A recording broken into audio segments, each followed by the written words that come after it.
So, beautiful morning on everyone, and with this video I'd like to show you some of the features of my game mode I'm running on my own server, and to get more players on. So the first feature is, it's called one spawn, and that means it's like regular conflict. Okay, here it's regular conflict with some modifications. For example, this area is deactivated. It's regular conflict, but you only have one spawn, which means you always spawn from the main base. There's no truck spawn, no radio spawn, no cap area spawn. But the main reason I did that is to basically the thing is, I think the game is too casual when you're spawning too close to combat. When you play normal conflict, notice what happens when one team desperately needs to prevent the other team from winning. Let's say, for example, you have the final cap. Timer's ticking down, you got 5 minutes left. What does every team do? They get a command truck, park it as close as they can to the cap so they can keep flooding out of it.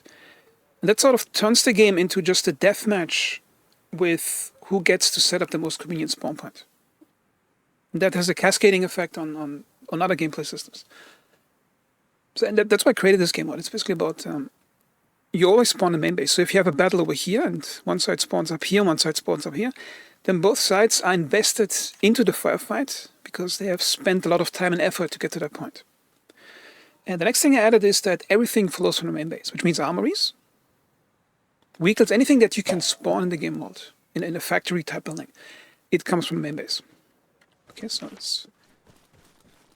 the armory you can only build in the main base, and everything that spawns something like a vehicle spawn or something.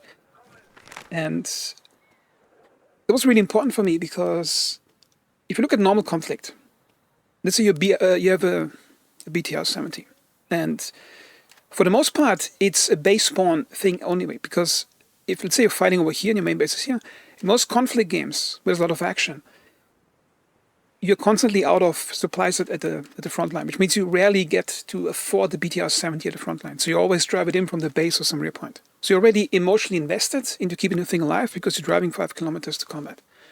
Here's the problem.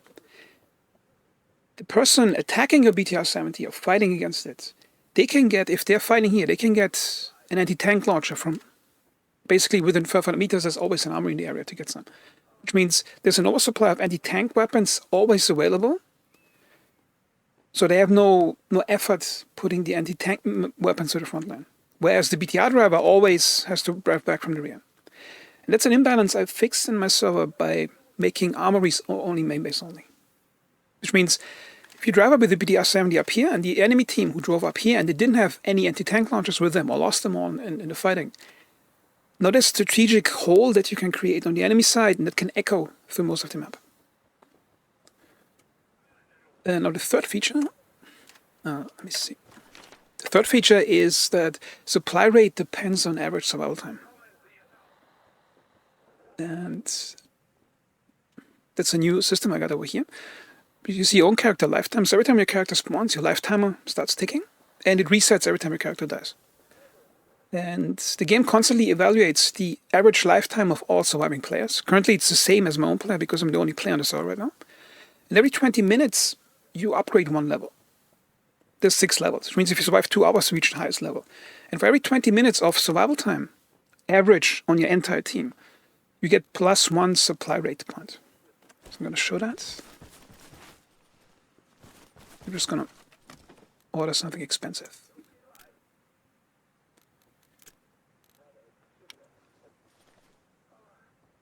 So the supply rate is +7. That's the base rate. That's actually 3 less than a normal conflict, which is 10 for the main base. And the plus means it's +1 if your entire team survived more than 20 minutes. That's a system I invented to give players the incentive to keep themselves and to keep the team alive. So basically, you're spreading the responsibility for high supply rate across the entire team staying alive, which means players have now an incentive to keep themselves alive longer and make sure their friends survive longer, which means there's a cascading effect on players basically teaching other players how to live longer, and in firefights to make sure not only them survive longer, but the guys next to them also.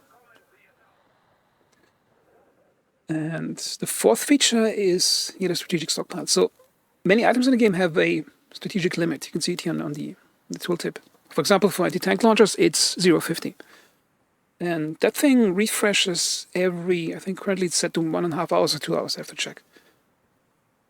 That means in a 2-hour match, you have 50 anti-tank launchers on the American side. If you run out, that's it. You have to wait for the refresh to get more of them. And that system I modeled after, I basically asked Grok, that's the X or the Twitter AI engine, how many of these items would be strategically available in a scenario like Reforger 1989 to a group of 64 fighting men. And that's the approximate numbers I came up with. And the last feature is that the AI is much more accurate than a normal Reforger. So let me show you that. So normal Reforger, if you get the attention of enemy eye at like 200 meters, they will have a hard time even hitting you after minutes of shooting. I'm going to show you what it looks like on my server. Let me see if I can provoke it up here. Okay, up there. See, the shooting is much more accurate than a normal servers.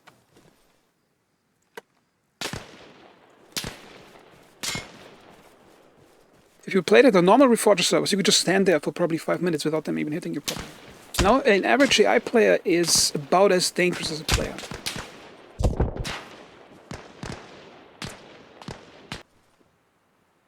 So that was the long version of the explanation for the new server features, and you can find the server if you go back to the main menu.